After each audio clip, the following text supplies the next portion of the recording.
Yes.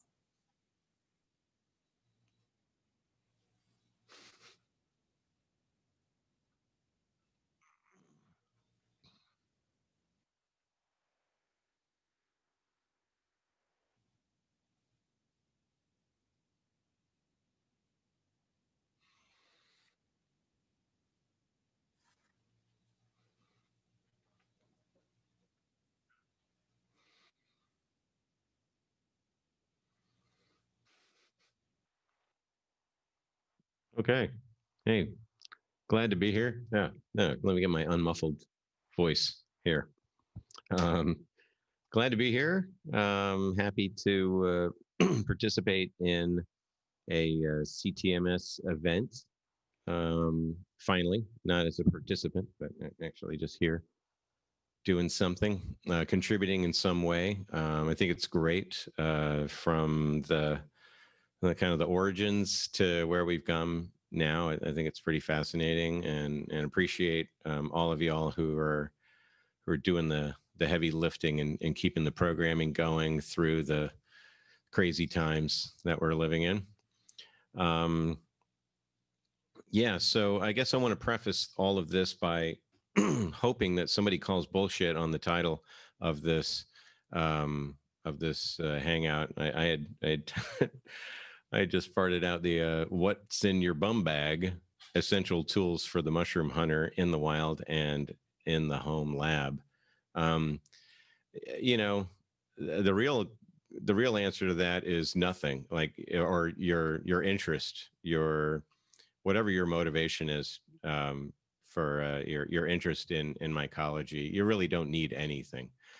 These are more just things that I've found um, that have helped me in sort of my approach to mycology.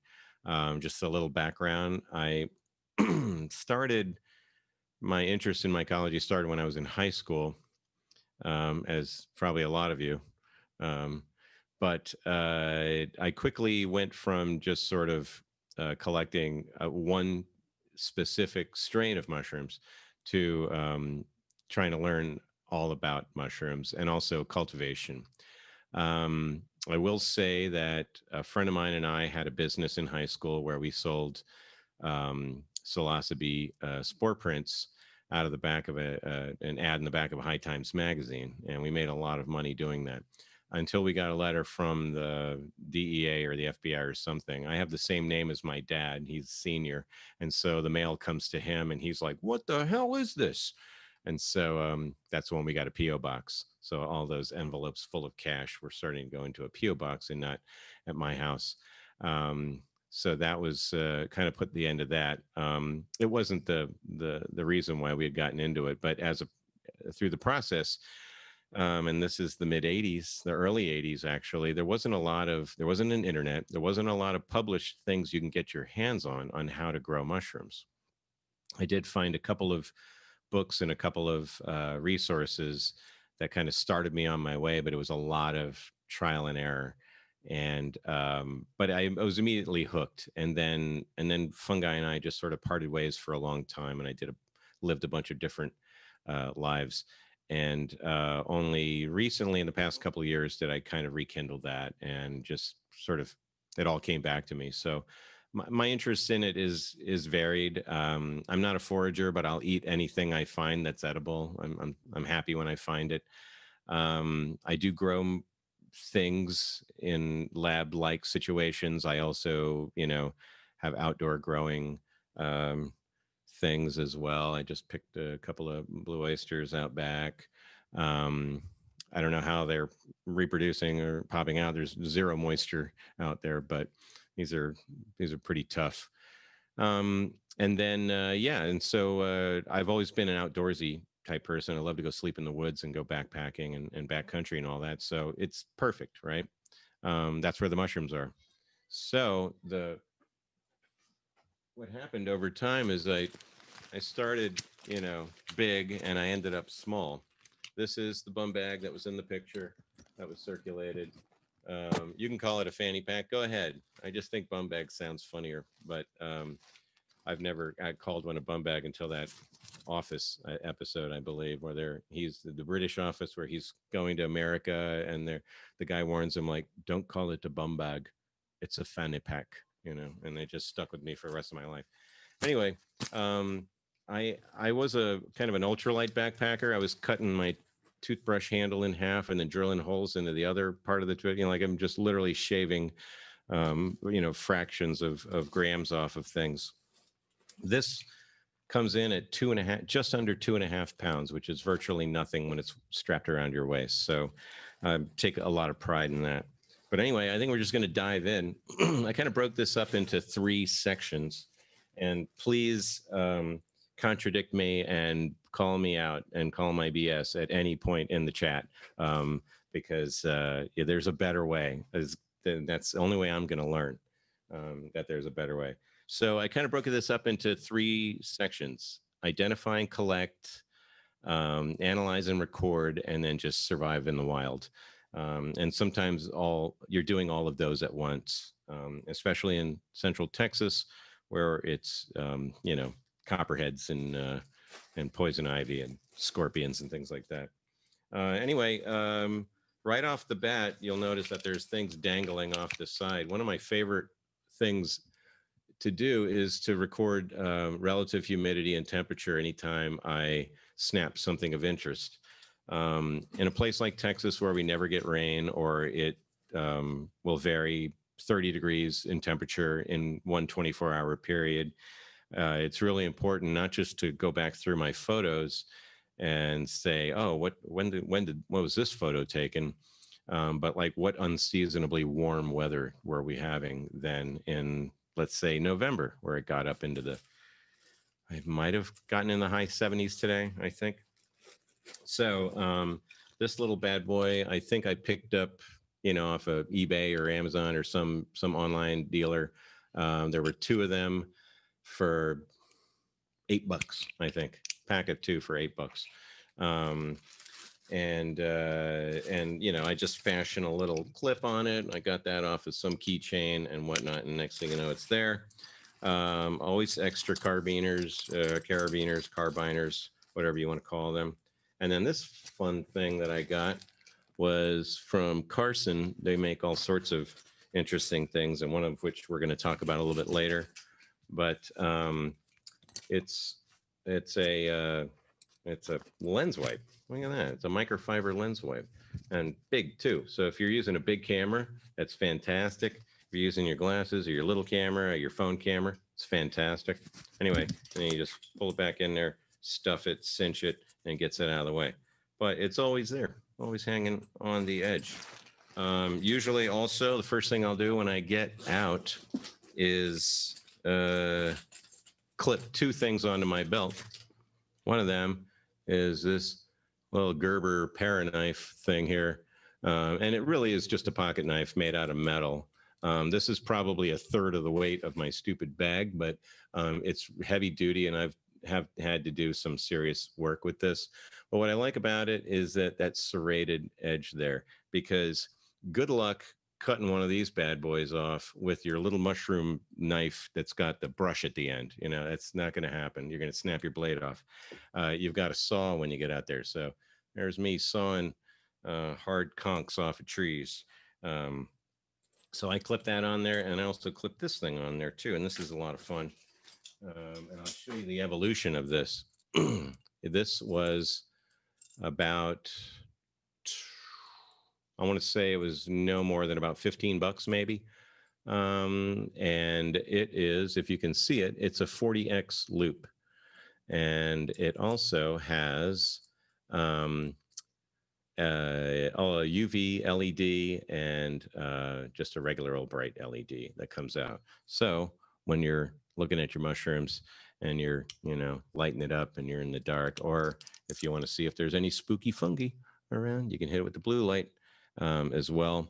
Anyway, that thing has come in handy, and I don't just use it for mushrooming. I use it for every part of my life. It seems like I'm always going, what the heck is that? Anyway, so I clip these 2 things on there. So I am just I'm not sneaking up on the mushrooms. I'm making all sorts of clanky noise as I'm walking through the woods.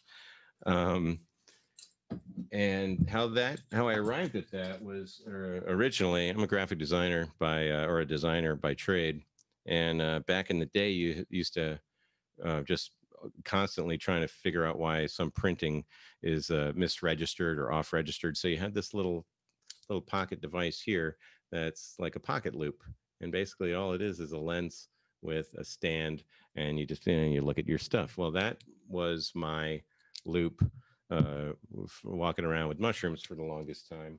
You can still find these; they're real easy and they're super lightweight, a lot lighter weight than this because this thing is solid brass, chrome covered brass with there's batteries in there and whatever.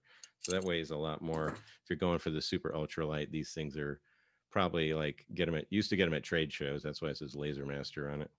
And then if you can't find that, like just a good badass glass, plastic or metal frame, but a good thick glass, magnifying glass. But upgrading. Eventually ended up at the 40x pocket loop. Um, let's see. From there, there's literally just tons of crap in here, but we're going to try and get through it.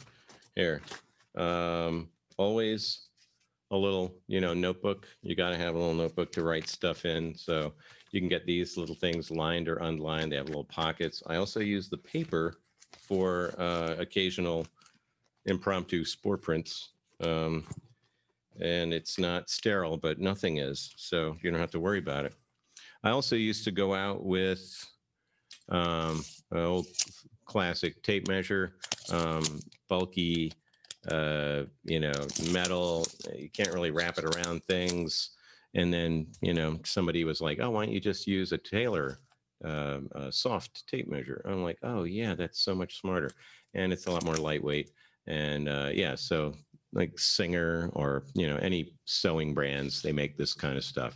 And what's good about this is that also measuring the sort of like the diameter of things. I'm also kind of getting into trees a little bit, so I'm measuring the diameter of trees, or rather the circumference of trees. That's nothing that I recommend anybody getting into. And then I also love finding stuff in the woods, and usually most of the stuff that's functional I've found, like good old fashioned Bic lighter. But it's not just a Bic lighter, it's also my tape. It's my wayfinding locating tape. And what the hell is that? Engineers, I guess, construction people know all about this stuff. Irwin is one of the companies that makes it. This is probably several of our lifetime supply of this, and it's like $3. You can't buy any less than that. But basically, what I'm doing, if I'm going back to a place, and seasonal sort of outdoor mushroom hunters will know this, that you locate something, sort of a perennial specimen somewhere in the spring, and then you go back in the fall and you can't find where the hell you are because all your wayfinding is dead, or vice versa.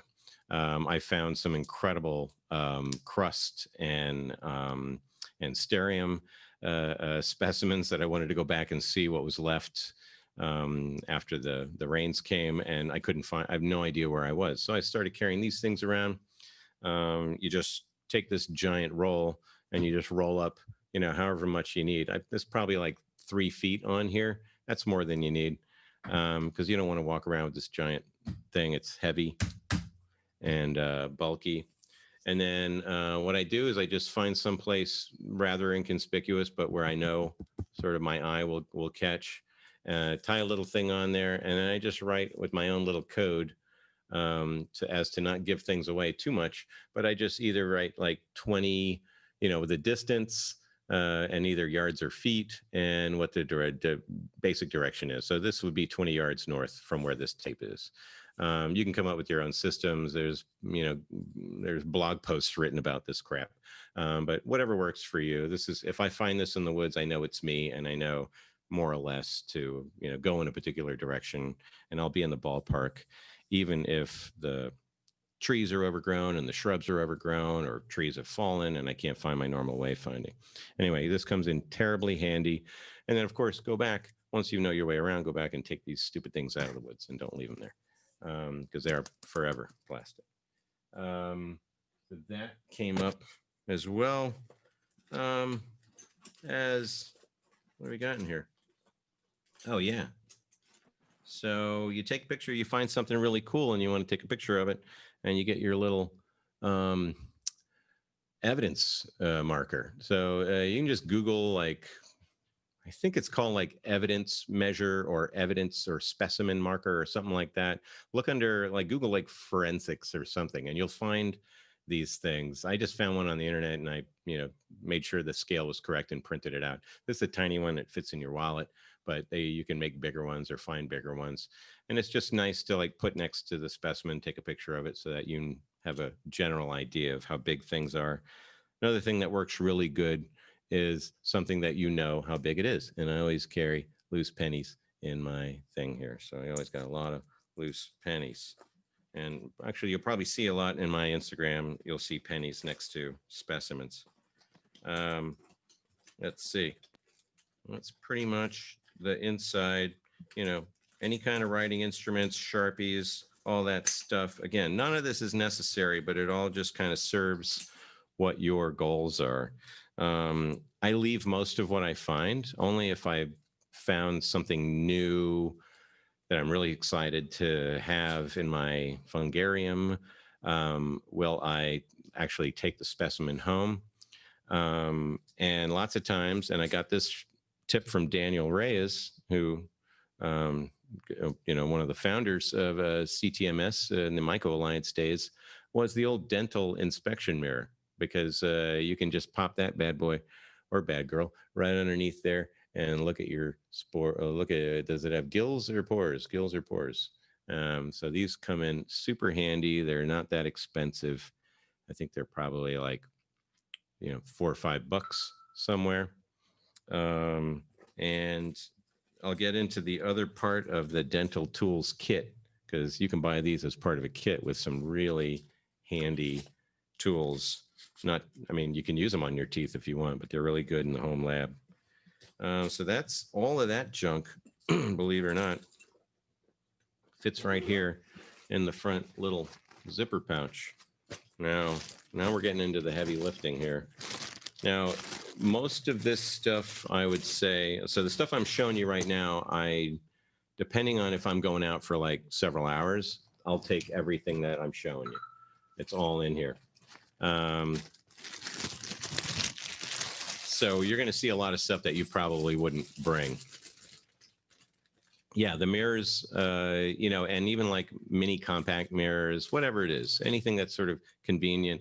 The dental one, I just like it because it's a cool thing and it's chrome and shiny. So here's all sorts of fun stuff in here. Anybody recognize any of this stuff? Sure, it's mostly first aid. And one of the things that is crucial, let me find a bunch of my stuff here. One of the things that's crucial for collecting, I think, is specimen jars. And if you go to the travel section in any supermarket, grocery store, whatever, department store, dollar stores are fantastic for these types of things. Anyway, I use these a lot for just collecting little specimens here, and also for collecting spore prints in the wild. A couple of spore prints I still have to figure out when and where I took these, but that's literally, see, pages torn out of my notebook and thrown in here with a cap. And I can do that while I'm walking around and pretty much not worry about that. I'll leave them and I'll come back and get them wherever I've left them so they don't jostle around. But the mini section, the travel section, has all kinds of handy stuff. You can get little squirt bottles like that. Look at this tiny squirt bottle. Isn't that crazy? Look at that. So you got your isopropyl alcohol in case you need to do some extractions and some tissue samples out there and you want to stay clean. See, even way before COVID, I mean, I got the alcohol squirt bottle, and then distilled water. And distilled water is a vanity thing. I like to just spray around if I'm going to take a picture of something. It just looks nice, you know. It just like a boy can dream. I live in Texas. There's no water ever. It never falls from the sky. I got to bring my own to take a picture and spray it on there. It does make your pictures look a lot nicer. And then distilled water because you don't want to introduce a bunch of crap in there. Come on, leave no footprints. So anyway, so that was sort of my lead into this stuff because let's be honest, you got to have the deet. I mean, just forget it. You got to have the deet. Live a virtuous life in every other part of your, you know, but just get the deet because they will kill you out there, especially in East Texas. They will kill you. This is probably the most important thing in my kit. And again, go to the travel section, and this is the one of the soft, squishy bottles with the flip cap.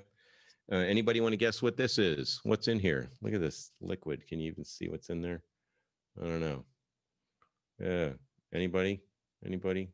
Hazard a guess? It's kind of a gel. It's kind of gooey, but it's not hand sanitizer. It's not hand sanitizer. It's something better. It is bug bite. I like it. I like where you're going with that. It is definitely something to ease your troubled mind, like bug bite repellent. But no, it is Technu Extreme Poison Ivy, Poison Oak Extreme. Don't you love that? I used to use the Ivoress. Doesn't travel well because it's got the foam that doesn't. You can't do the mini with the foam. I tried the mini foam ones. No good. Ivoress is the best one that I've used. Technu is the best one that I've used. I was deathly allergic to poison ivy as a kid. So I grew up in southeastern Louisiana. So I was constantly in a bathtub full of oatmeal and other failed remedies and calamine lotion and all that junk. So moving to Central Texas, I'm like, great. I moved to poison ivy land again. But the great news is that you can put your hands right into poison ivy and do all kinds of stuff. Just get some of this stuff, scrub yourself off, run to the creek and wash it off. And I will rarely even get anything on me. So there you go. Poison ivy. That's in my bum bag. And yeah, going back, continuing on with Philip's suggestion. Question, Art. Yeah. Do you apply the cream before you're going to get your mitts into the substance, the poison oak, or after? Unfortunately not. Unfortunately, it's after you realize you made contact. And so, you know, somebody like me, I'm keenly aware of it. And I'm the annoying person anywhere we go, McKinney Falls or whatever. And like, don't watch it. Watch where you're stuck. Watch it. Don't touch that. Because I'm spotting all the mutations and the different, you know, phenotypes of poison ivy in this crazy place. It's not just one kind of poison ivy, unfortunately. So I have to watch out before I make contact. And if I get home and later on I start seeing stuff and itching, then I'll run and, you know, and scrub myself. But clay helps a lot. After the fact, depending on how your body reacts to it, I would have an allergic reaction. So I would just have histamine breakout all over my body. Literally, my entire body would be covered in it. So it wasn't about the irrational, the oil that's in the leaves or on the leaves so much as it was just the way my body reacted to it. But if I get the oil off of me, then I'm not going to break out. Not going to happen. But taking it there it is. And don't get the like the sensitive skin after bite. All right. If it doesn't smell like you've opened a bottle of ammonia, you know, then you don't have the right afterbite. But there's few things that have bitten me that afterbite has not taken care of. This is super small, lightweight, goes right in there. Big fan of that. Oh, I will say, Matt, that this is a little bit of a segue because this is a sometimes thing. I keep it in my car and not necessarily in my bag, but I keep a long sleeve and also light colored rash guard, you know, whatever they call these things, sport t-shirt, performance t-shirt thing. This company, Belief, it's like a weird spelling, leaf. They make some that are really cheap and really functional. I wear these every time I go into the woods for an extended, journey. If I'm just like popping in to take a look at something or whatever, I'm not going deep into the poison ivy, but I wear, all the way to my sleeves, and I wear long pants anytime I go in. So I'm just walking through poison ivy anyway. I just know by now not to touch anything or touch my clothes necessarily. Um, and so far so good. I mean, I haven't really had a breakout since I've been here doing all this. So that was my preventative measure is the long sleeve. And then, just basic stuff. I don't need to tell you guys this, get your basic stuff, your antiseptic wipes and your alcohol wipes and your, oh, this is a fun one. The blood clotter. Yeah, just in case, because if you're like a couple of hours in and you're bleeding bad, you might want to just sprinkle some of that on there. Yeah, so that's the first aid section there. I mean, you can go hog wild, but that's way too much for the bum bag. That's practically a bum bag in itself. That needs like the belt clip, believe it or not, all this stuff is in there still. I'm a big fan of maps, physical maps, but they're bulky. But this Barton Creek Greenbelt map is printed on Tyvek, and it's fast. It's really flat, thin, durable. If you spend time in any of these areas, Greenbelt, McKinney Roughs, the LCRA park maps are fantastic. I haven't gotten the ultralight gloves yet, and I don't use gloves too much out there unless I really got to pull back some what do you call it? Some poison ivy. Like I really got to pull it back with my hands because I can't do it with my stick. I will bring some like just regular old gardening gloves with me.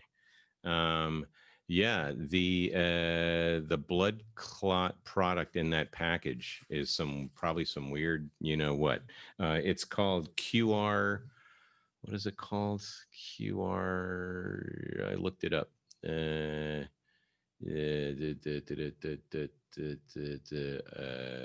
Urgent QR blood clotter. Look that up.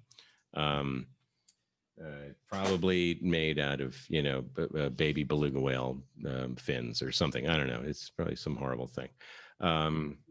If it's me or the baby beluga whale, it's got to be. I'm sorry, I'm going down. Oh, come on. That's what the poison ivy's for. No, it's a real complicated process. You use the poison ivy, then you got to put the poison ivy scrub, you got to run to the creek. No.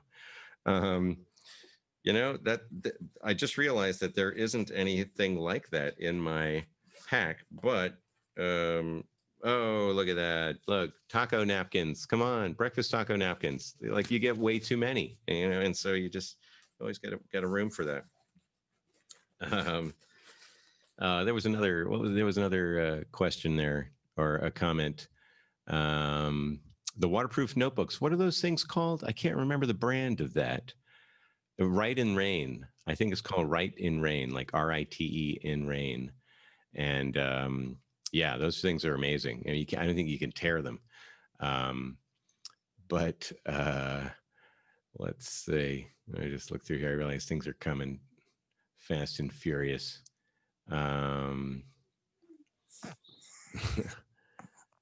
What about your suggestion for a packable and small field guide? That's the one thing I noticed that might be missing.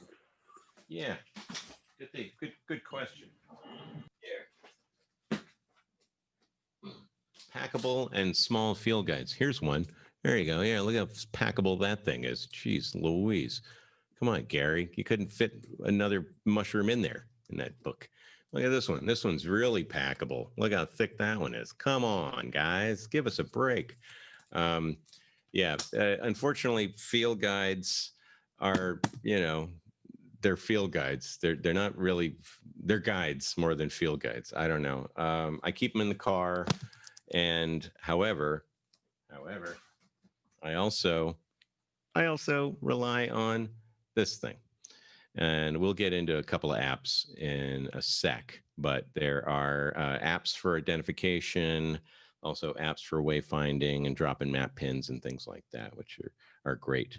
But unfortunately, most field guides contain all mushrooms that they could possibly put in there. Yes, the little Kleenex travel size, absolutely. I also always have a hanky pulled through my belt loop, and that's, swiping sweat and bugs and everything else. And well, it's 100% cotton. And if I got to dig a hole, I'm digging a hole. So, just be prepared, I would say, better. So the other thing is, if you can't get to, or you don't want to add these little containers to your collection, there are also food containers that are quite helpful. These are the smallest ones I could find. This is a Ziploc. It's square, air and water tight, and you can sterilize them, which is fantastic. They make a couple different sizes of these, big and small. So you've got something that's got like the full stipe or the vulva or something you want to keep intact. These are great, and they can go in the dishwasher, BPA free and recyclable. When you're done, you throw them away or recycle them. Most of my stuff, I think, is kind of coming from a DIY aspect, using things differently than what they were intended to be used for. A good LED flashlight helps. They make these now with the UV as well. I haven't found too many UV ready specimens, frankly, not in Texas. I was invited on a mushroom hunt, a night mushroom hunt, and bring your UV things, and I didn't find anything that was UV. It was fun to run around the woods, but having these are great. Having a second light source is also great for photographing, because you're sometimes over here and the light's back there, and you just need to either illuminate some part of it. You want to get the light to come from behind so you can see the gills, whatever it is. It's always very handy to have an extra LED flashlight, and you can get these anywhere, right? Let's see. Continuing on to the must-haves. Oh wait, yeah, continuing on the must-haves. Vegan jerky, because I forgot to eat and I went straight out there after 7 cups of coffee. And then go to the Quickie Mart, and right on the counter of the Quickie Mart, always a stack of little brown bags right there. And these are fantastic for bringing home specimens, and especially things that you don't want to, they're moist, and you don't want to put them in something sealed like plastic where they don't breathe. These things are fantastic. They don't weigh anything. They're compostable, and you need something to drink your 40 out of afterwards. It's right there. So toilet paper. So there's that as well. And yeah, and I'm not a big fan of plastic in general, but the dirty little secret is like collecting and preserving and all that, unfortunately, does involve a lot of plastic. So I try and stay away from plastic bags, but I mean, there are plastic bags in the world, and I will use them. I'll use them over and over and over. I will wash them. I'll sterilize them. I'll do everything I can to try and give them more life. But I will avoid them as much as possible. But they're an unfortunate reality in a lot of situations. There's a lot of nice to haves that don't make it into the daily pack. But that's under 2.5 pounds. Pretty much anything that you could possibly need for traipsing into the woods, for finding, collecting specimens, getting to them through the poison ivy, et cetera, et cetera.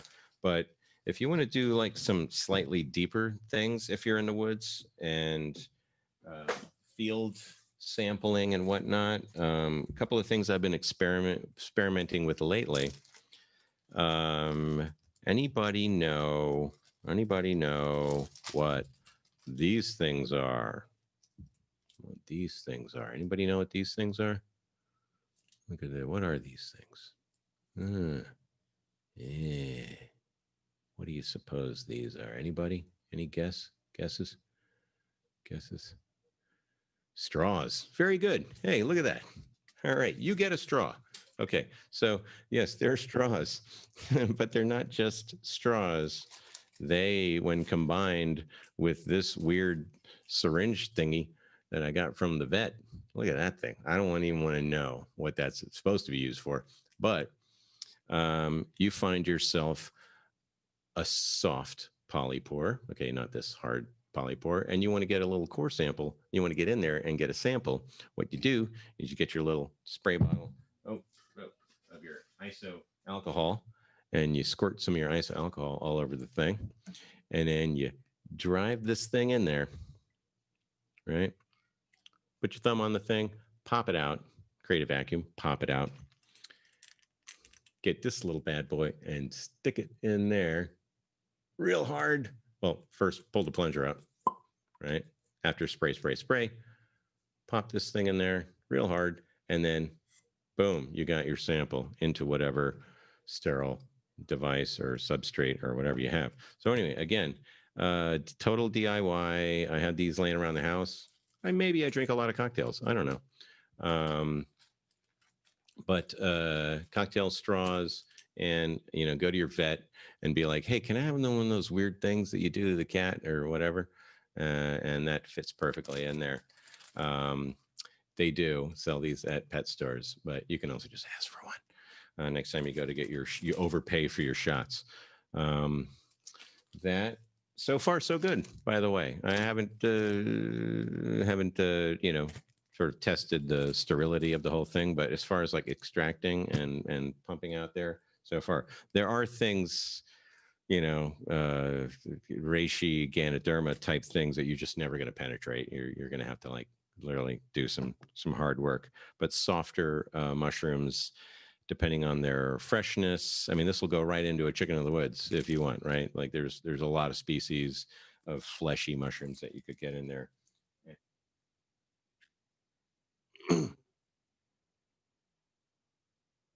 Oh, very good question. So there's a number of ways to try and grow a mushroom.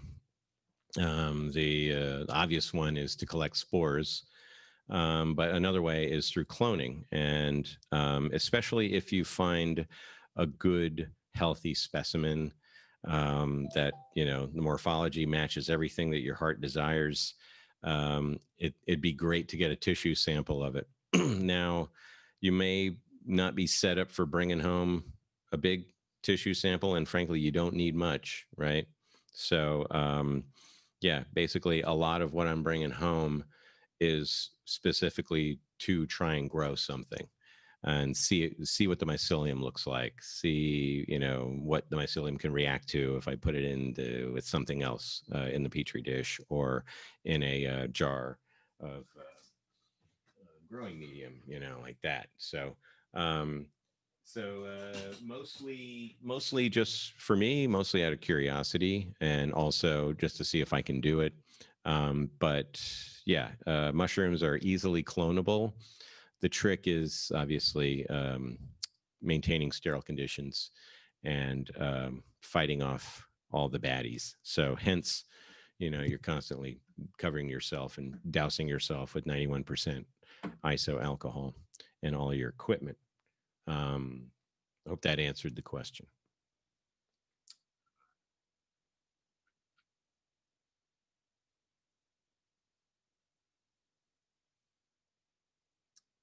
Exactly. Yeah, and now that we have in Williams talk, talking about those pocket DNA analyzers, they're not, they're not $50 yet, but it sure beats sending it off to the lab. I think he was talking about how it was cheaper to, in the end, like from his time standpoint, to actually send it to a lab than it was to spend it all all that time in the lab doing it himself. I did mention UV lights. Well, I've had this forever, and I'm not sure why until suddenly we were talking about spooky fungi. But you know what this is? Anybody know what this is? Besides like a little party, it is a total little party here.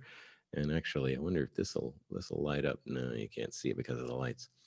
Well, I mean, you know what it is. It's a little pet urine detector. Thank you very much. Again, pet stores, fantastic for citizen scientists everywhere. That's right, and it's usually shrink wrapped next to the urine be gone bottle, right? And it's the simplest thing. It's a battery powered fluorescent tube, and that's it. So again, just waiting to go on a mushroom hunt at night and be able to use this and fan it all over the place. But hasn't happened yet. On all of my walks, I do bring this little device here, and it's not to hypnotize the mushrooms into compliance. It's just a little portable USB speaker, and it clips onto my thing because I'm listening to Welcome Mushroom Hour or one of the podcasts, right? So I can be listening to stuff while I'm out there. And the other thing, which you'll notice a trend here, is these stupid things. Well, these things are a dime a dozen, and you can get them real cheap. And you buy them for like 15 for $3, and you can clip everything that you want on there. I keep my keys on my side. Look at this. Like my keys are clipped to the side of my thing right now. Everything on my kit is all using these little clips. They're super handy. On your walk. The other thing that is kind of fun, and I'm not sure how sort of really practical it is, but it's fun anyway, is measuring soil temperature. And you're like, what the heck am I going to do? How am I going to measure soil temperature? Well, there's these things called digital thermometers. They're super cheap. And look at this one. That's a dual purpose one, if you know what I mean. And look for those in the kids section, the dual purpose ones. Again, get your little straw and you shove it down into the earth near your thing so that you got a little kind of starter hole.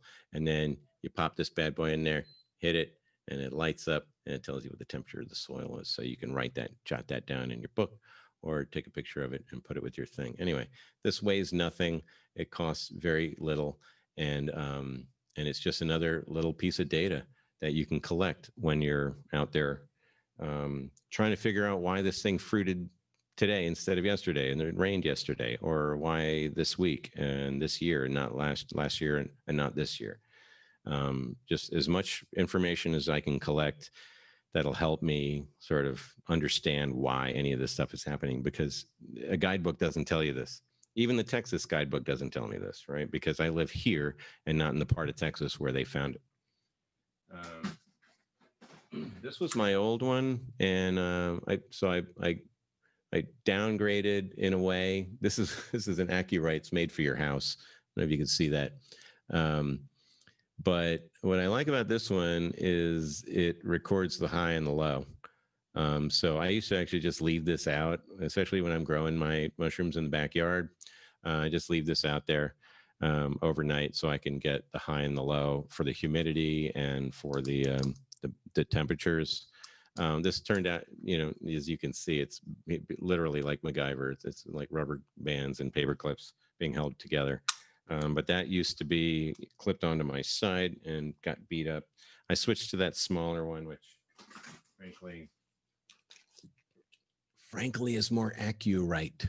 It's more accurate than the AccuRite, believe it or not. Anyway, before the apps, who's this guy? Anybody remember what this guy is? Anybody? Any former scouts? Anybody? Look at that, man. It's made of brass. What is that? Is that from a ship? What is that? Yeah, it is. That's one of those old doohickeys that you figure out where the heck you are and where you're going, and you look down and the whole thing.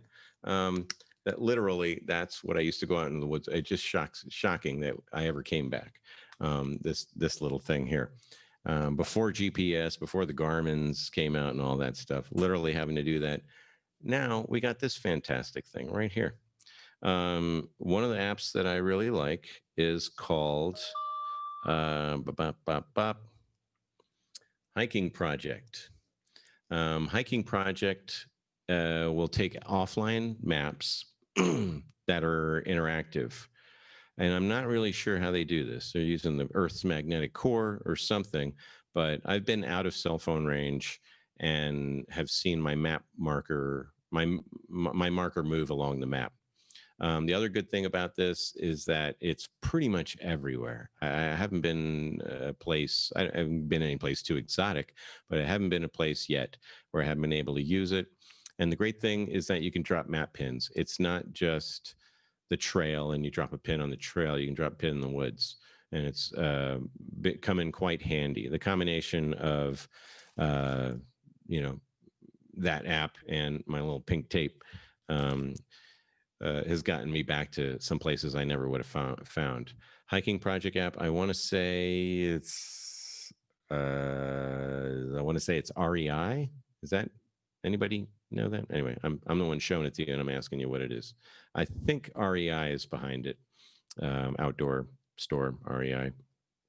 And then the other one, as far as like identification goes, is as far as apps go, I don't know of another app that you can do this with, but iNaturalist is kind of the preferred one here because it's kind of the only game in town. From what I understand, it's using like an AI pattern recognition, lens addict compass. It's using pattern recognition and AI to basically narrow things down. Oh, the Hiking Project was the name of that app. Hike or just Hiking Project. I'm pretty sure, and it's iOS or Android. Both of these are. The fun thing about iNaturalist, and this is a horrible way to demonstrate an app, but I'm just going to try and do something here where we're going to go in here. I'm going to find a picture that kind of looks like a mushroom, and while you're looking at me, looking at my phone, not great. Here we go. Here's some mushrooms. And nothing but mushrooms in here. All right, let's try this thing here. So you select a mushroom picture and you upload it, and then you'll see a little icon here, and there's a little button there that says, "What did you see?"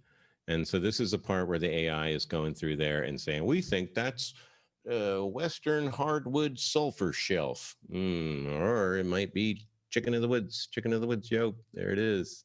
So you can look at, and it shows the crowd-sourced pictures of chicken of the woods that have been uploaded so far, and you can say, yes, that's it, or no, I want to keep looking.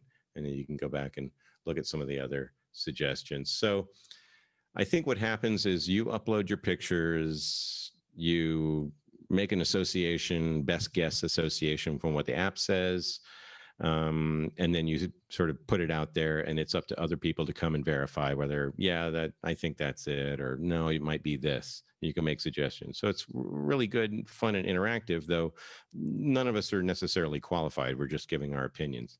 So it's kind of a combination of AI plus somewhat unqualified crowdsourcing. But it's as far as like having nothing or having to lug this giant guidebook, through the woods, or having this little thing right here, I'll take this hands down. It's gotten me closer than a ballpark most of the time, and pretty much dead accurate a handful of times. So really encourage that. There's also a Mushrooms of Texas project that you can contribute all your photos to, which currently has a gazillion mushrooms in it. And I'm going to see if I can get to that. Oh man, I lost my cursor again. Let's see, what does Mushrooms of Texas have in it?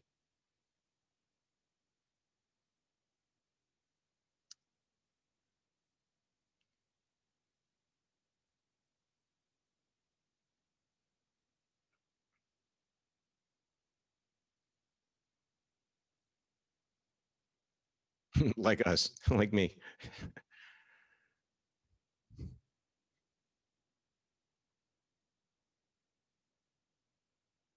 Oh, absolutely.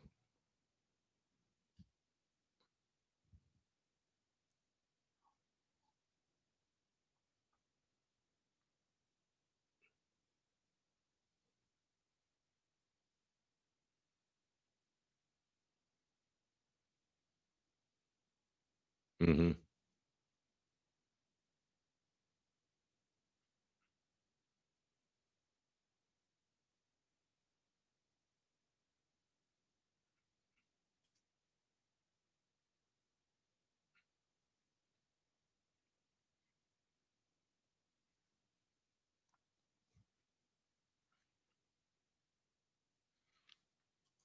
Yeah, and and what's great about about iNaturalist and the crowdsourcing aspect of it also is I'm looking at the mushrooms of Texas stats. So there's 5,361 observations so far, 689 either identified or proposed species from 267 people. 267 people across the state of Texas, and it's across the state of Texas. If you look at the map, it's very active over large parts of the state.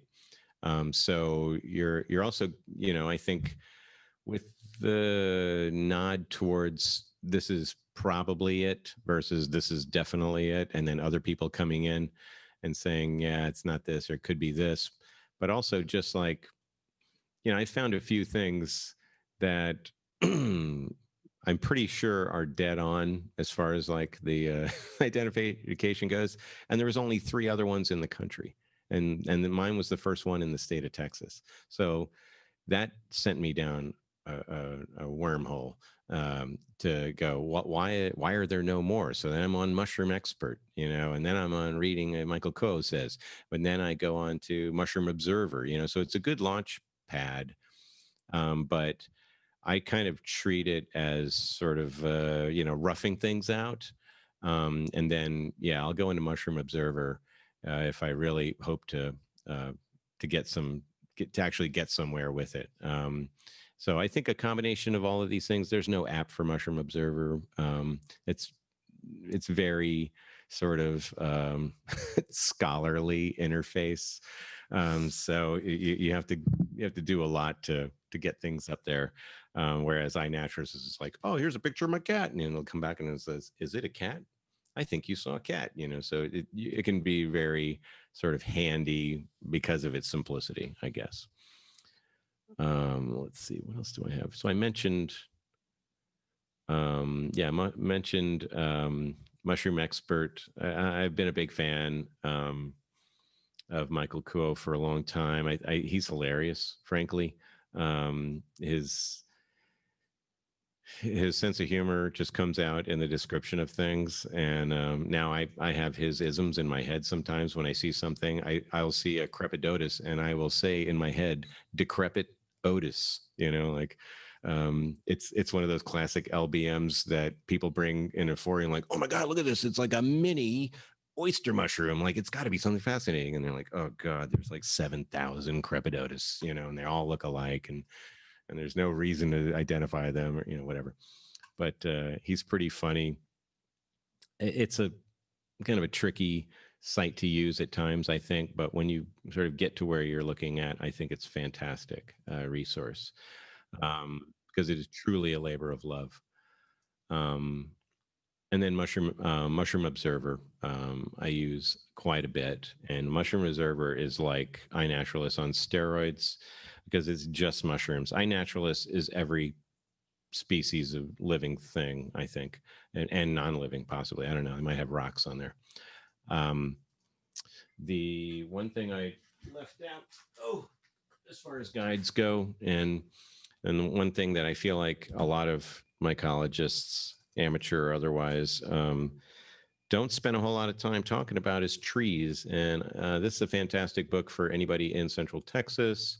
I'm not even sure um, how current it is, but it's Texas A&M Press put it out. trees, shrubs, and vines of the Texas Hill Country. The photography has really been pretty good. Like whenever I've just been stumped and I bring a leaf back or whatever, berries or something like that, I've been very impressed with how well that works. And there's no, mushrooms without trees, trees without mushrooms, basically. So so it's really kind of important for us to know. And as far as also collecting data, I don't know my trees, so I can't just look at the base, a photograph that I took at the base of a tree of something growing and just look at the bark and go, oh, that's a Dutch elm. I have no idea what a Dutch elm looks like, even if I see the whole tree. So big, sort of big prod to all of you who are into mushrooms or wondering why it grows here and why it doesn't grow there. Man, it's all about the trees and the canopy and the other things that are growing nearby or that died and that they're living off of, right? So know your trees, but this is a bit much. This is a bit much to carry around. So don't, that would be well over the 2.5 pounds that my bum bag currently holds. I haven't found one yet, and I'm kind of bummed that I haven't found one yet for this talk. But one thing that we don't really also sort of usually have, mushroom hunters, is a set of binoculars. Like, what are you looking for, birds or mushrooms? I'm looking for a good spotting scope, and I happen to have a friend who's a surveyor out there. If you're in the chat, drop a name for a good spotting scope, because a lot of really cool mushrooms grow up in trees, and if you're in a grove or if you're sort of somewhere where you got a lot of trees ahead of you and you want to just sort of cut down some of your time that you're going to spend going in long distances to look at particular trees, it'd be very helpful to be able to just kind of say, oh yeah, that is just a plastic bag that got caught in a tree. It's not a XYZ. But these are just too big and too heavy. See, it's my ultralight backpacker guy, and I'm not kidding. I'm not kidding. So anybody who's interested, grab a copy of this. It's old. I don't know when it's probably 20 years old, but the ultralight backpacker by Real Kistenbaum. So I mean, he's got to know what he's talking about. His name is Real Kistenbaum. Anyway, this is where I learned how to shave grams off of my pack. How are we doing for time? I'm just rambling. I just chewing through this. We haven't even gotten into the really cool things here. Let me see if I can get this going. Let me see if I can get this thing going. Oh, where'd I go? Where did I go? Indeed. Wait, what is that? What are these things? Whoa, look at that. There you go. All right, let's look at the base of that. Oh, a little primordia popping off the edge of that thing. What in the world is this? Oh, that's my desk. And that's a penny. What is this thing? Wait, this looks really great under here. Hang on. Oh man, look at that. And I also found something when I was looking through here that I didn't see before. Where is it? Where is it? I don't know. I'll find it again.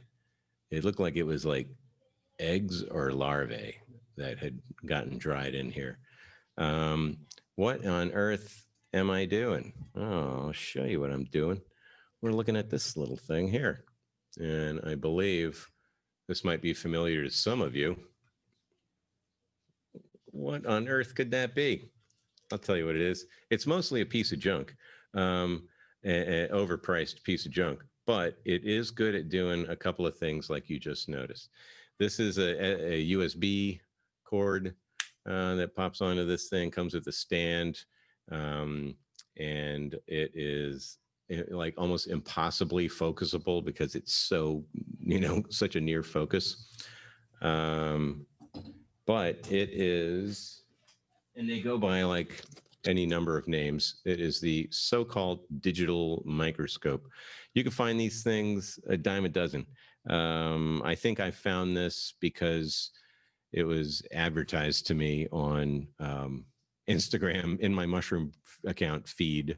They kept showing like, you know, oh, look at this, and I'm going, I need to get one of those. I think I probably paid like $30 for it or $35 for it. Don't pay more than 20. They're out there. Just look them up. They're really cheap and they're very fun to play with. They won't give you like the most incredible quality images, but they're good enough for, you know, getting super macro. If you're, you know, whatever camera, doesn't give you as good a macro images. But yeah, just look at some of these things. And I've just literally just got it plugged into my USB port there. So this is an oak maze gill. Oh, here they are. Look at there. Wait, where'd they go? Right there. Right there. It's backwards, so I can't really see what I'm doing. See those weird things? Oh, it's like some kind of eggs or larvae. I don't know. It's also really small, and I can't see if I'm in focus. So here. Oh, it's not even in focus. Good grief. You poor people are looking at that. Yeah, see, so it's a really hard to focus, but once you get it, you don't want to move it. And then you can do screen capture and all kinds of stuff. Let's see. Yeah, here. And it's got like a gain control, so you can turn up the LED or turn down the LED. This is just ambient light that's coming off of my desk lamp, and this is full-blown LED from the device itself. So that is basically looking at this. Here, it's your basic maze gill. Yeah. And you can get pretty darn close. Oh, we were looking at an oyster mushroom earlier from the garden. You can get pretty darn close with this guy here. You get pretty darn close with this guy here. I showed you earlier with the LED lights as well. However, the LEDs are super blue. They're super blue in this USB scope as well. And so as you're looking at something, let's say out in the field or whatever, you know, everything you look at after that is like blue and red in each eyes, and it screws up your your day vision a little bit, the LED. But if you're just using it just by itself, this is much better than this, but you can't digitize this. You can digitize this. So it's whatever you want it to do. Anyway, again, don't pay more than $20 for one of those because it's not worth more than $20. Digital microscope. Technically a macroscope. There are some fantastic digital macroscopes out there. You could spend like a couple $100 on them, and they are really like amazing. Like the actual scientific ones. But if you're in the $20, $30 range, you're not, don't expect like science, you know. I showed this earlier. This is a Tramides versicolor culture in there. There's a little spinner in there. This is something I don't remember when I inoculated that. Looks like February. It's doing pretty good, I think. And this stuff on the top. I was going to just show you a couple of these things. This is also another thing I picked up from Daniel Reyes, but it's also just sort of out there. Polyfill on the top so it can breathe, but it doesn't let the baddies in. And then the gasket maker right here, which is literally gasket maker, like red gasket maker. You know, you get that at auto parts store, right? There you go. Self-sealing. So that's not something I do in the field. That's back in the lab, home lab, and other such things. I mentioned the dental toolkit. Red stuff is autoclavable, I think is the issue. I've never tried using any other kind of silicone or whatever. I'm assuming it would work, but I think the automotive stuff is like tested to pretty high heat, and then you've got to sterilize your jars, so they're going to be in there in a pressure canner for quite some time, and that stuff holds up, and it's self-healing. So when you inject your syringe in there, but here is the full kit minus the magnifier, the little magnifier that was here. Oof. So the whole kit included the magnifier as well as these other. Just anybody remember that Marathon Man? What was that? Dustin Hoffman? Good grief. Yeah, they used every one of these tools on him. But these, again, Daniel Reyes gave the tip of these. Great for like digging out a little piece of tissue and getting it on a petri dish. Can be sterilized over heat, everything. So again, this is probably $8 for the whole kit, right? And then you get in there and you clean your cat's incisors as well if you need to. They don't want to spend the $600 that they want. I'll tell you that much. That with all kinds of lab stuff. Oh, also, yes, don't forget to always bring foil in your pouch. Fresh piece of foil, fold it up, stick it in a book or something like that, so it doesn't get too damaged. Because you can do really good field spore prints with that, because you can seal it completely, cover it up, leave it. And then what I do with these little jars, what I do with these little jars here, I put a cap in there and I break a toothpick in half and stick it on the end of the cap. So that way, when I come back and I unscrew it, I just have to lift the toothpick and then screw my cap back on, and then I don't disturb the spore print on there. Speaking of spore prints, good grief, sorry, stuff all over the place here. Speaking of spore prints, who knows what that is? What species is that? Come on, anybody. Come on, not chicken of the woods. Come on.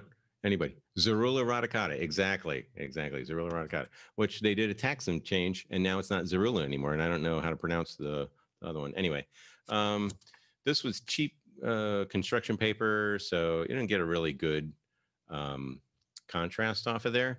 What you do get a good contrast off is Nina Paper Astro Brights. Big fan of this stuff. It comes in every color in the world. And it's like black as night, this stuff. You can't really see it here, but I mean, this literally, you'll fall into that and never come out if you look at it too long. It's the blackest thing in the world, and great for obviously light colored spore prints, but also kind of dark and green and brown spore prints look fantastic on this. And then you're like, well, why would I do that, Art? Well, because it's cool looking. It's art, first of all. And second of all, you get your Krylon workable fixative there. That is spray at a distance. You got to spray at a distance, and then kind of do several passes, because the first time you do it, you arrange all of your caps, and you got this great design, and then you spray it, and then there goes your design. It just goes off, and then you feel like a fool. So anyway, spray at a distance, Krylon. Workable fixative. I don't know why workable, but it's less gummy. I don't know. Maybe it's less thick. Goes on a little bit thinner and thinner and thinner. So big fan of that. I went to art school. It's just stuff I have around the house. And then you might have noticed labels on everything. I'm a big fan of the Brother. Little, what are these things called? P-Touch. Anyway, I scour thrift stores in the electronics departments looking for stuff like this. I've already found 3 of these for like $5. You can get the refills, online. It's these little cartridges. You just pop them in. They last you forever. Everything I own has like some kind of thing that's been printed and read, because I can't just bother to write it myself. I have to type it out and print it and peel it and, you know, the whole thing. So big fan of that. Thrift stores. You'll find a lot of this junk at thrift stores, honestly. So yeah, we were talking about specimens. We got the specimens at home, and I kind of made fun of the mushroom brush, the mushroom knife. I don't mean to. I think it's wonderful if it serves your needs. That's perfect. I do have brushes that I use, and this is all left over from art school. This is left over from art school, as well as this. But these are just regular old utility brushes, super soft, super coarse to do different things, large and small, but also this weird thing. And I'm trying to remember where I got this. I think it was like in a Chinatown somewhere, and it was for cleaning a soy milk maker, right? And I own a soy milk maker. But I guess this was for getting something down in there, and this is for scrubbing. But this is a big, thick bristle, you know, really hard. And these are kind of soft and pointed. And this ends up being so, look at this thing, it's so chewed up. This ends up being so perfect and getting all kinds of weird little things out of there that are messing up your photo. Look at that. Get in there. Anyway, again, just always be looking, not for mushrooms, but for things that you can clean your mushrooms with, right? That, along with, you got to have a good digital scale. And this is not necessarily a good digital scale. It's reliable enough. But I have 2 or 3 of these. Again, pick them up for a couple bucks at a thrift store. People are constantly getting rid of these things. They just decide they went on a diet, and then they're not anymore, and they don't even want to look at the sort of objects of their you know, suffering. And so a win for me. But it's got all the units, grams, ounces, pounds, all that stuff. This is a couple AAA batteries. Fantastic. Anyway, I use this a lot because I do make things with mushrooms. So it's fun to have, and you gotta store them. So this was something I sort of realized that I could do. You get the food saver bags, because I have one of these devices that sucks the air out of there until it just, you know, stops sucking. And then you're like, why did it stop sucking? It's actually blowing, and it's no longer doing anything. Well, guess what? You go in there and where you get your wine vacuum thing, and guess what? It's the same diameter, and it works perfectly. Put it on a flat surface, sucks all the air out of your mushrooms. You keep your mushrooms nice and fresh until you're ready to do something with them. Why are you putting your mushrooms in a plastic bag, Arturo? Arthur, why don't you just put them in the you know, a jar or something like this? You get your mushrooms home. First thing you got to do, what do? You get your mushrooms home, and you want to keep them. Those possibly turkey tails. Yes, I think they're probably turkey tails. What do you do with your mushrooms when you get them home? First thing you do with your mushrooms when you get them home. This is a trivia question. Extra 10 points for this trivia question. First thing you do when you get your mushrooms home, you come over to your carefully assembled display of specimens, and you go, oh, I'm going to put it right in the middle of there, right? Because it's going to look good right here.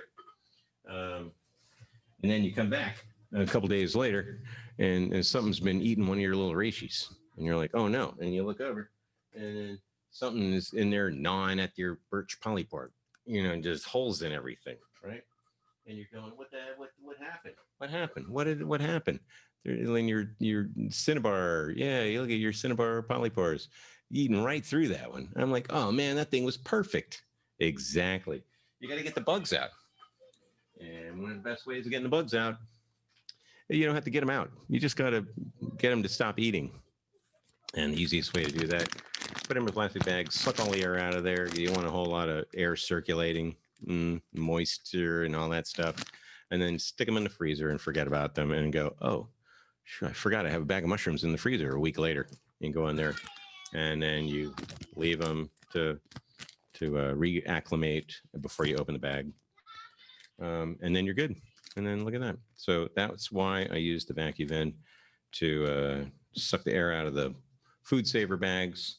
There's other brands of plastic bags with a little hole thing here that work. I think like Ziploc and Glad or one of those got into the whole, suck the air out of the bag thing at some point. So you can usually find these pretty easy. What else? Here. Did we talk about samples and stuff like that? Getting samples out? Boy, it used to be really hard to buy these. Not so more. I mean, not so much anymore. Disposable 10 cc syringe with sterile needle, and I think it's like an 1.5-inch needle too. And why do we need an 1.5-inch needle? Why do we need syringes? Because we're going to get in here and we're going to get that syringe and we're going to stick it in there. We're going to tilt the bottle and we're going to suck out some of that culture and we're going to stick it in something else that we want to do with. Anyway, you can get those online. Used to have to buy them from a medical supply place. It used to be I could just walk to Walgreens, and if you go up to the pharmacy counter and you'd be like, "Can I get a couple of syringes?" And they're like, "No, sorry." You don't act funny, but they stopped selling them over the counter. They used to sell them 50 cents a pop. Anyway, they don't sell them anymore, I don't think. But you can get them online and really cheap now. Especially be careful. You want to get actual syringes. You don't want to get the blunt end that are used for filling cartridges and e-cigs and stuff like that, because you will tear up your gasket maker seal that you work so hard to seal, and it won't self-seal because you're actually going to like mess it up. Yeah. And then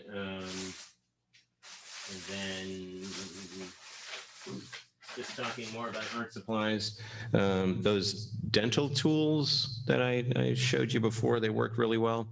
But also art supply stores sell things like this. Look at that. I mean, you could go in and dig out a sample of something with that. That's like a sculpture tool. It's like an X-Acto knife type thing on one end and this really awesome carved thing. A wooden handle is going to make it a little harder to sterilize, because you got to put it in the heat and you don't want it to burn the handle. Anyway,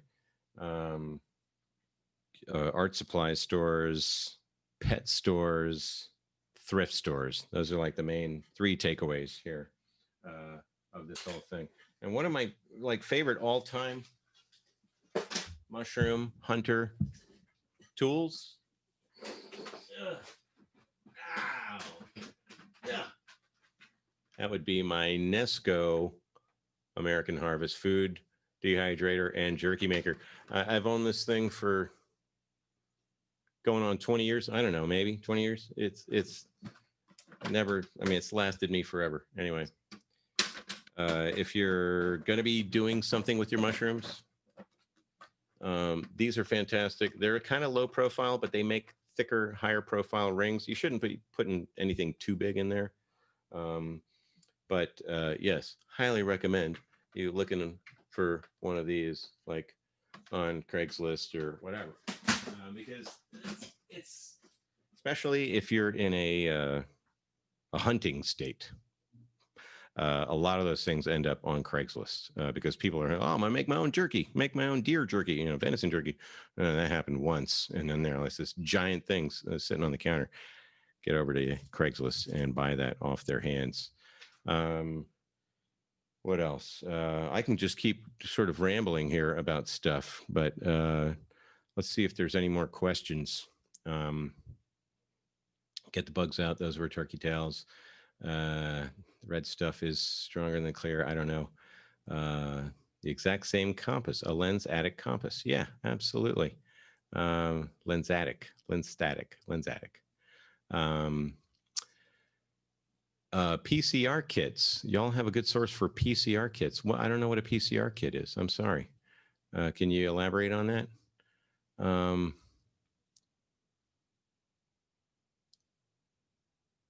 Oh, that, yeah. Oh, yeah, I wish.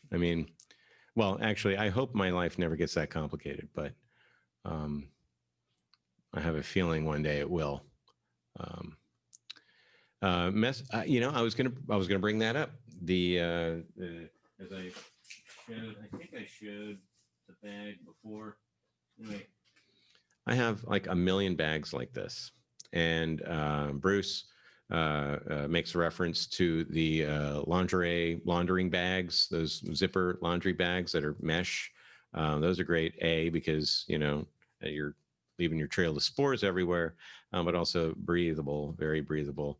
And that is very important to keep that air free flowing, as Bruce says. Let's see. Yes, I've never used mullein as teepee. I'm going to look into that. Let's see. Oh, did we figure out what the waterproof notebooks were? Was it Right in Rain or something like that? Yeah, Right in the Rain. Right in the Rain. There you go. Yeah. Perfect. I'll ask you something. Yeah, sure.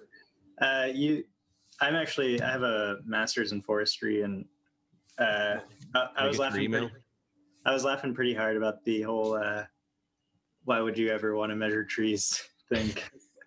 I laughed for like 5 minutes about that. Excellent. Great. So why would you ever want to measure trees? How about that? There we go. We have a forestry master here. Well, I hardly ever use it these days, but we used it in long-term projects usually. So I was in a Forest Service project where we were, it was passed on from like student to student, but basically we had been measuring the same trees over a 20-year period. Oh, awesome. And so, it comes in handy over the long term, but for the amateur, like even these days, if I'm like working on a property, it hardly ever comes in handy to measure trees, and except for like city ordinances or things like that, where there's rules about trees having to be a certain diameter before they're protected. But right. I guess, are you familiar with forestry vests? I mean, you mean those things that forestry people wear? Yeah, but it seems like it'd come in handy for what you are doing, because there's like a little grommet for your tape. You're like, oh my gosh! You know what? When you say that, like, it reminds me of when I was shopping for fly fishing vests, and I was like, no, I can't do this because I already got all that crap around my waist. Can you imagine if I could like put more stuff here? Jeez, I would be going out with the big thing of tape, because I can. Like, my packing weight would go up by like 10 pounds if I could. Yeah. Yeah, the reason why I use these rash guard things, that's it, is because it is lightweight and it is usually hot or sticky or something, and so it's like, if we were in the Pacific Northwest, absolutely, forestry vest would be on the top of my list here. What's in your forestry vest? That's what this thing would have been called. All right, thanks. Yeah, thank you.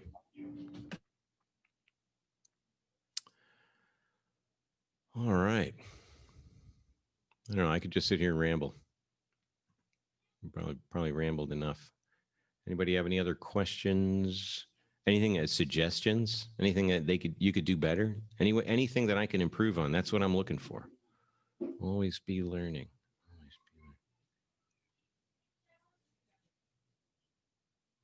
Very good question. Yeah, since I have kids and I've had to standardize everything, we've gone full on Camelback at our house, just because you got to grab a bottle and you got to grab a top, and you can't be sitting there worrying which one fits. So a wonderful thing about this bum bag, which I have owned for at least 20 years, and since no one's asked, I'll go ahead and do the big reveal here. It even says, oh yeah, it still says it. Look at that. Ta-da! Gap. Can you believe it? Of all places, Gap. Well, first of all, that's the last time I shopped at a Gap. But also, it's got probably like 3 layers of silicone spray on it, just to keep it, because it was supposedly watertight.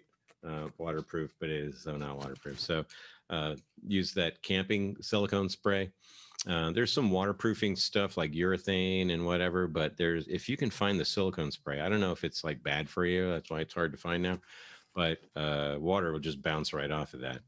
Anyway, so this is covered in silicone spray, but it's got these little pouches here on the side, and it is the perfect size for a 16 ounce. Is it a 16 ounce? Yeah, 16 ounce water bottle, Camelback water bottle, because it's a cinch thing and it opens up big enough to be able to shove a water bottle in there and then cinch it tight. So I always have one right there. And then I've gotten into the habit of rewarding myself after a hike or whatever. And I get like a big swig or a Topo Chico and a cooler and an ice pack and keep it in my car. So when I get back to the car, I'm going to just crack it open, ice cold. Never a beer or anything like that. But yeah, water, I've seen all sorts of, wonderful things that I own. I mean, oh, God. We could talk about Camelback versus platypus, all those, hydration bags and all that. We can talk about that for a while or forever. But I'm kind of curious about that because I used to use a Camelback, but then it kept getting moldy on the inside, and so I gave up on them altogether. Yeah, I've been through more straws than I wish I had to throw out. And you can buy those little, brush, like they're like the little bottle brush things, but they're super long and skinny, and you shove them in there to clean the stuff. I've gotten a circular pumping thing to run.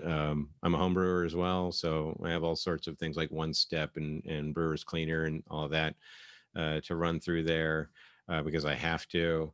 But I kind of don't use those very often, honestly. If I'm on a hike and the goal is to hike, and it's a lot of climbing or scampering, I'll use one of those. But if I'm just going into the woods to look for mushrooms, I've got a bottle of water, Small tackle box is great. Those divided boxes like this. These are great as well. I've seen people use these. They're not as, this is all my adapters. If anybody needs to connect anything to anything, I can do it. But they're not as separated as you want them to be ever, because they're kind of, usually they're cheaply made and the little dividers kind of, but I've definitely seen people use these on forays. And, similar things. Let's see. Biodegradable tape. Oh, right on. Look at that. I would still go back and get it, but I'm totally going to buy it. And look at that. It's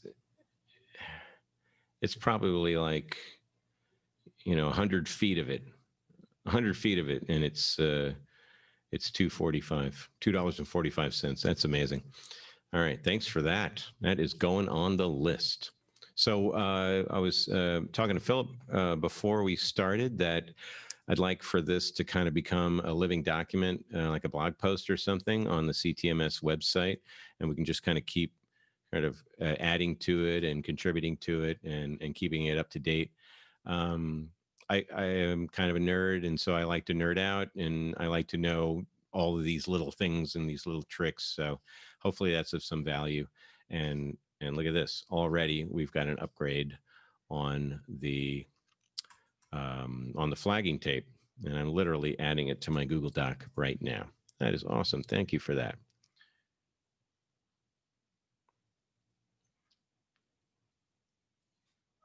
Oh yeah, awesome. Let's see. Flagging tape. Oops.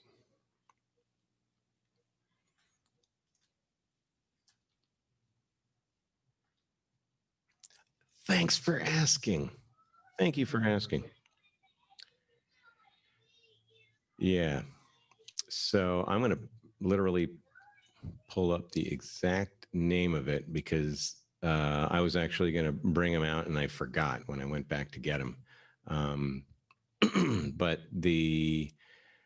of all companies, Adidas make my hiking boots, and I'm like, are you kidding me? Adidas? So let me. I know. Yeah, exactly. So that is not a hilking boot. It is a hiking boot. And they are called Terrex, Terrex.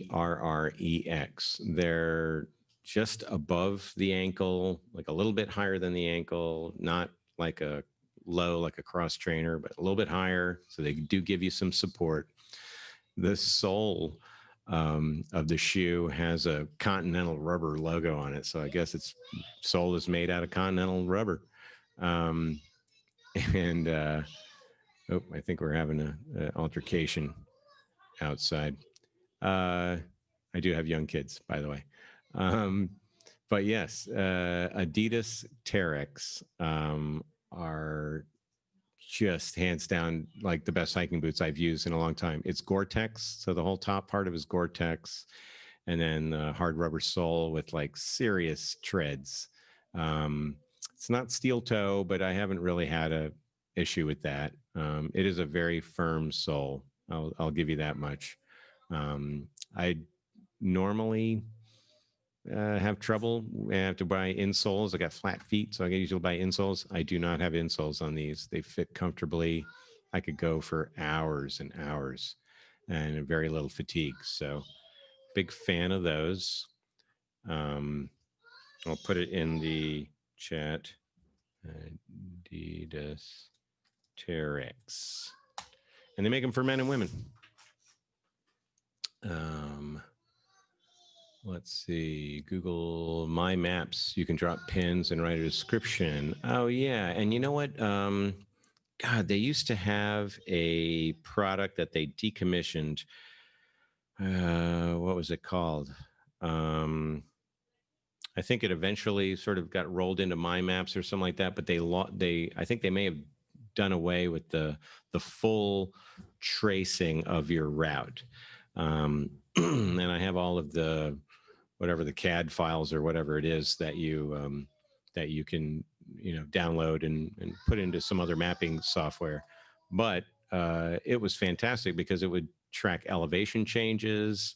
So you got a ton of data out of it, not just turn left, turn right, keep going, but it would also do elevation changes, which was fun. Based on your phone's GPS, so good approximation, enough of approximation, I guess, to be accurate. There's all sorts of stuff happening, bedtime stuff happening outside my door.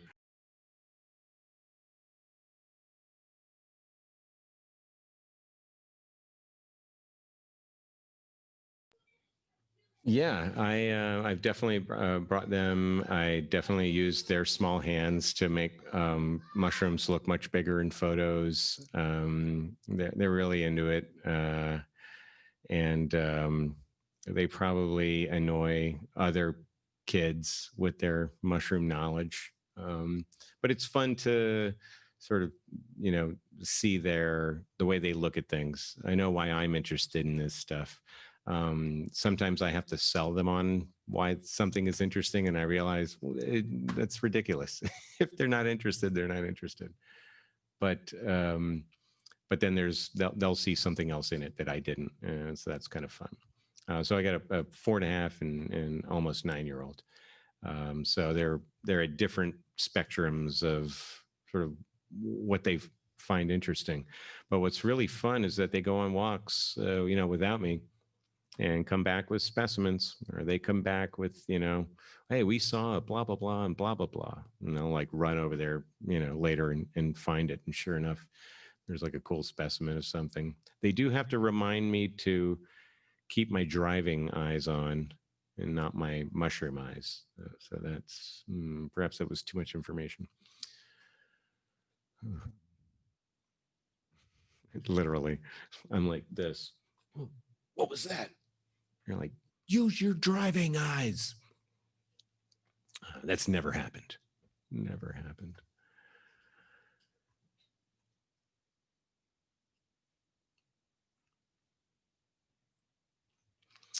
Wow, good question. I do bring this with me. It's my satellite bag. So I have like, real gear.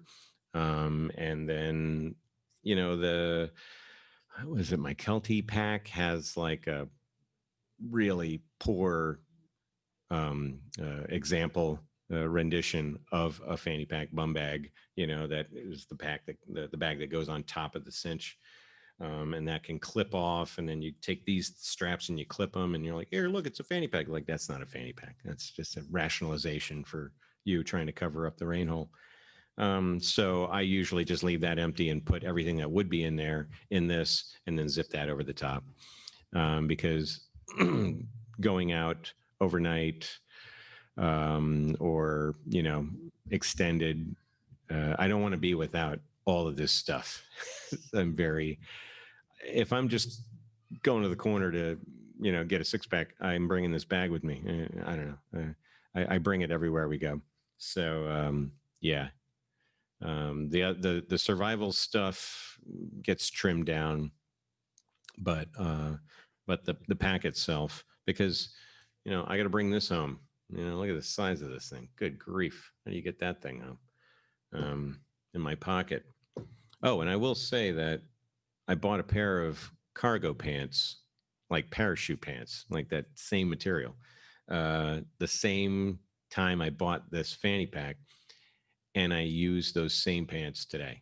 Somehow the little stretch cord things are still working, but it's because they have these gigantic side pockets.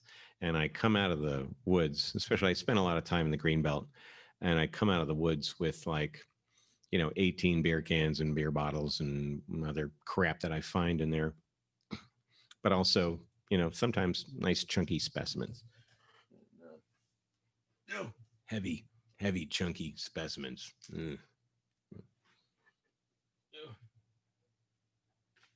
But yeah, I would highly recommend anybody who is, again, who's interested.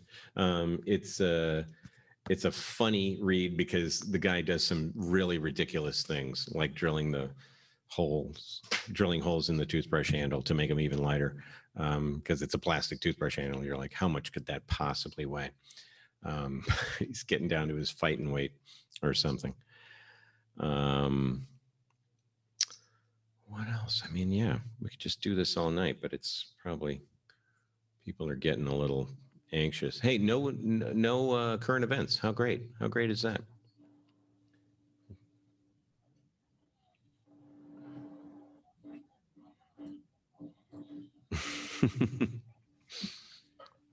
That's awesome. This is evergreen content. Look at that. Yeah, probably.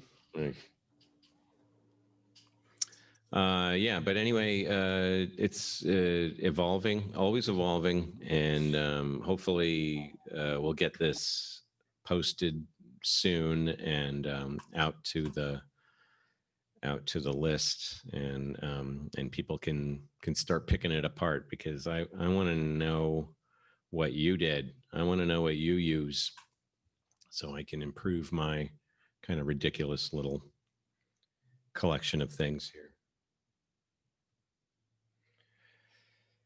Yeah.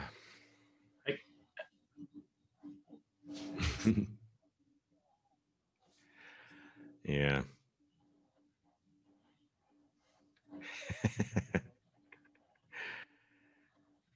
It's kind of it's almost like a clown car, because like stuff just keeps pulling out of it. You're pulling stuff. Oh, one last thing. One last thing. Very important too.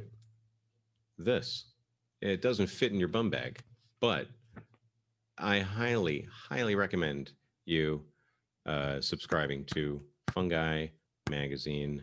because there's a lot of interesting little anecdotal things about, you know, collecting and whatnot. But as far as just sheer knowledge, like word for word knowledge per capita, I learn more in one issue of this than I do in a month of, you know, scrolling around the stupid internet. Um, but yeah, it's fun to have a magazine. I mean, come on, everybody else has a magazine. Come on, get yourself a magazine. Fungi. It's even in the name. It's just the name of the magazine. Fungi. So that is a really great magazine, and something that CTMS wants to do is somehow create like a fungi oriented library. That is a little bit complicated because so much of us live very far apart. Yeah. But we have a lot of those magazines at the house, so they're very awesome. Oh yeah, yeah. Even the old ones. I mean, I've got a year, maybe a year and a half of them, and I'm just going back and reading stuff. It's fantastic, and see familiar names in there. See familiar names in the contributors.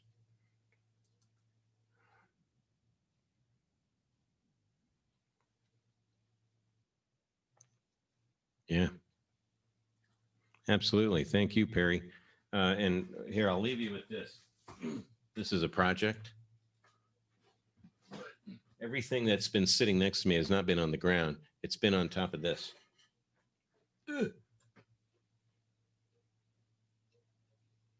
What on earth is that for?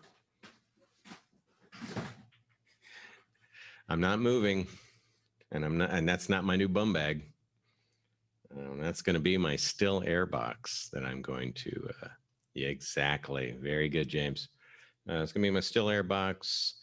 My pre HEPA filtered. Going to start with still, then we're going to move to positive airflow, and we're going to move to. I have the fan already. I'll just say that I have the big fan already. I'm going to make some sterile airflow happen in my house if it kills me. But it got to start small. Yeah.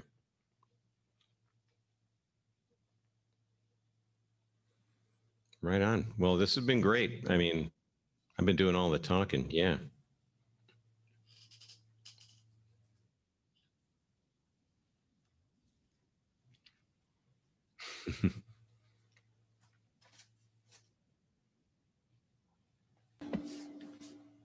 I could ask another question. So are you collecting a lot of, for lack of a better word, soft mushrooms and preserving them? Because I kind of was under the impression that a lot of these, you know, soft ones would just kind of decompose, but is your method of freezing them and then storing them, does that seem to work pretty well? Well, like, wish I had some better examples. A lot of soft mushrooms don't. They just don't keep. They are mostly water and air, and so as the water comes out of them, they just start to curl up. Here's an example of this. Here, so that's fresh and dried, right? So these are just straight up oyster mushrooms. You could see just so many things happen to them as they're drying. So the morphology really just changes dramatically. So you have it, but why do you have it? Now, if it's something like lion's mane, where you're going to do something medicinal, or you just want to store it, you know, for long-term eating, because you don't find it fresh too often, it's sort of, you know, its appearance doesn't really matter. If you're storing it for a specimen, you know, unfortunately, a lot of them will just, you know, end up looking like this. You know, like that's not useful for anybody. That's not helpful for anybody. it's kind of cool to have, but it's not really going to remind me of what the thing looked like. I wish I had. They're back in my pantry is my actual kind of lab, but I have a a soft. It was a pretty soft polypore that I've yet to been able to identify. The top was kind of crumbly like this maize gill, at the bottom, almost toothy. Like, is that toothy? I can't tell. Not really, but almost tooth-like. Not like long teeth. But not just sort of pores, like really jagged. And I brought home a small sample of it, and it almost immediately just started to just shrink and shrink and shrink, and all of the features that made it interesting disappeared. So that's something that if I just wanted to keep long term, I'd probably have to just keep it in the freezer.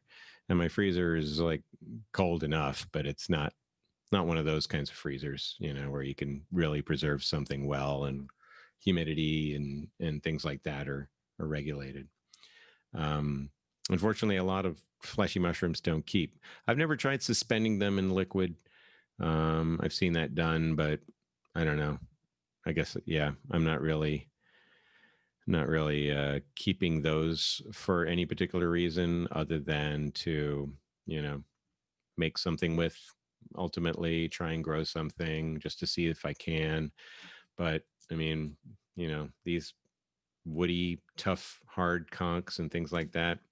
Uh, there's a reason why you see them in the dead of drought in Texas, because they are just so dense and fibrous and so sort of like, and that's like a piece of wood. They have metabolized all the lignin and combined it and whatnot and made this thing that you could build houses with. And this looks exactly like, other than the underside getting a little darker than it was, this looks exactly like when I picked it. If I get my distilled water and spray it on there, the algae might even, the algae growing on here might even turn green again, possibly. So a lot of the things in my collection were found dried already, or they were found, they were things that dry pretty well. This, I will tell you, smells made my entire house stink for quite some time.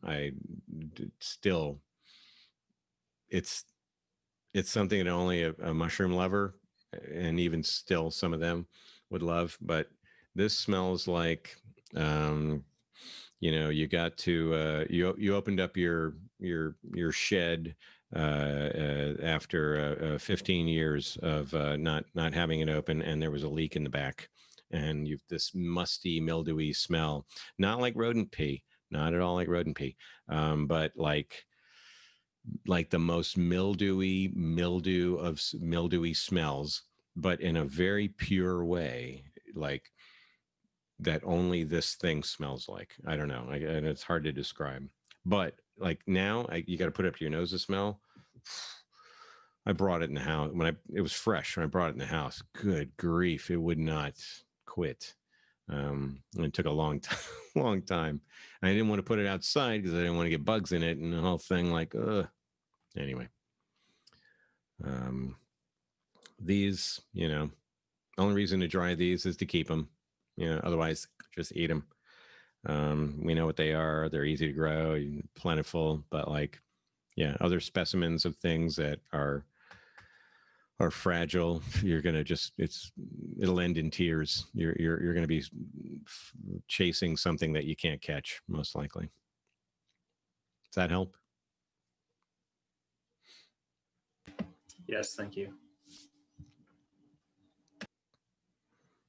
All right. Any other questions? I've just got pieces of mushroom all over my computer here.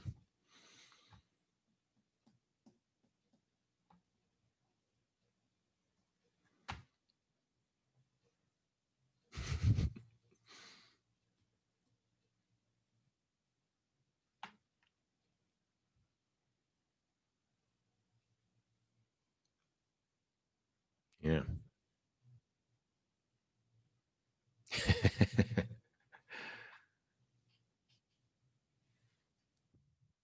Oh.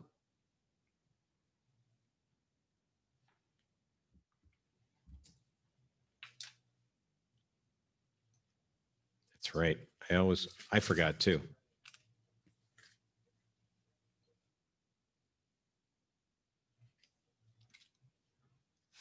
Yeah, sure.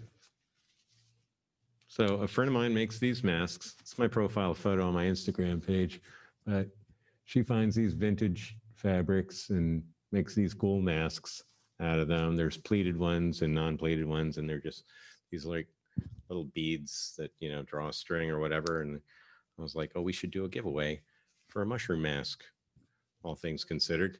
I guess that, you know, cements it in history, the mask, because, you know, like next month, we're not going to be wearing masks. So like, what is he talking about? Mask.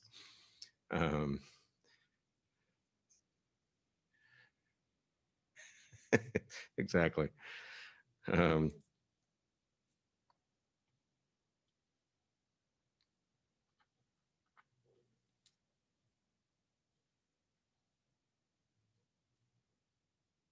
Oh, wow.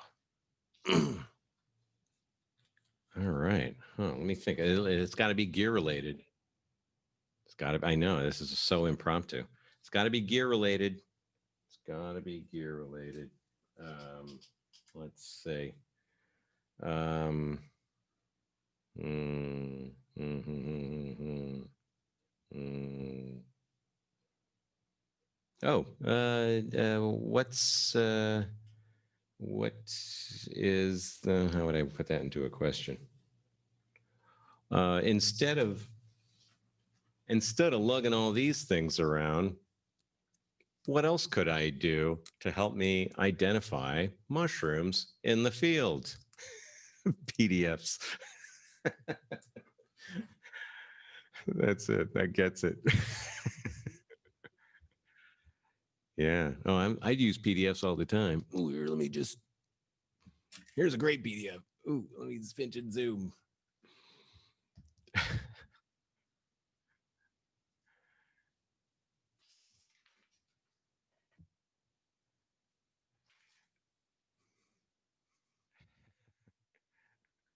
There you go. There you go. Yeah, yeah. I guess that's where I was going. It wasn't a hard ball. I wasn't playing hardball there. Who gave us iNaturalist? Perry. Right on. Well, we got phone, but you know, come on, Angel. It'll be a little more specific. Come on. Thank you very much. Yeah. Well, enjoy that. So my friend Cindy makes these, and her little moniker is So ATX because it is so ATX. Anyway, I designed that logo for her too. It's cute thing. And we'll put a link to her site. Anybody else wants to snag one of these somewhere? I don't know. Groovy. Oh, and you're not going to get the one that was on my face, by the way. Right. And there wasn't a comment in there, but just to be clear, you're not getting this one. You're not getting this one here, unless you want it. No. I'm being safe.